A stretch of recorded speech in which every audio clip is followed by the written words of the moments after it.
gouvernement déclare que les nouvelles lois permettront aux agriculteurs de vendre leurs produits sur le marché libre au lieu d'être contraints de vendre par l'intermédiaire d'organisations gérées par l'État. Mais les agriculteurs demandent au gouvernement d'abroger les réformes, car selon eux, elles mèneront à la fin des marchés de gros et des prix garantis et les laisseront à la merci des grandes entreprises. 5 séries de discussions ont eu lieu entre les agriculteurs et les ministres du gouvernement, mais aucun accord n'a été conclu. Les manifestations ont déjà fait augmenter le prix des fruits et légumes à Delhi, car les approvisionnements sont limités. Sukhwant Singh fait partie des centaines de milliers d'agriculteurs qui réclament l'abrogation de 3 nouvelles lois agricoles. Ils ont bloqué la plupart des autoroutes entrant dans la capitale. À des kilomètres de chez eux, des agriculteurs comme Singh se sont installés à l'aise dans ces nouvelles maisons de fortune.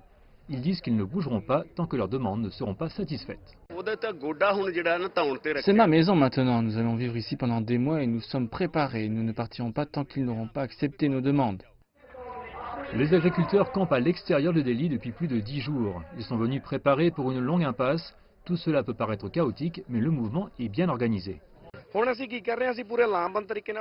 Nous avons des tâches et nous avons des groupes WhatsApp pour organiser les rations et autres nécessités. Tous les jeunes apportent des choses. Ils ont organisé des cuisines communautaires pour nourrir les agriculteurs et toute personne visitant les sites de manifestation. Ils ont suffisamment de rations pour durer au moins 4 à 5 mois. De nombreux camps médicaux ont également vu le jour ces derniers jours. Les médecins sont occupés à répondre aux besoins médicaux des agriculteurs. Nous sommes tous venus ici pour leur soutien car ce sont eux qui nous nourrissent. S'ils sont en difficulté, comment pourrions-nous rester assis les bras croisés? Après aucune percée dans les discussions avec le gouvernement, les agriculteurs se préparent pour un autre cycle le 9 décembre.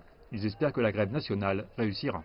Avec de plus en plus de gens qui rejoignent le mouvement, les agriculteurs sont dans une position plus forte pour faire pression sur le gouvernement pour qu'il abroge les lois.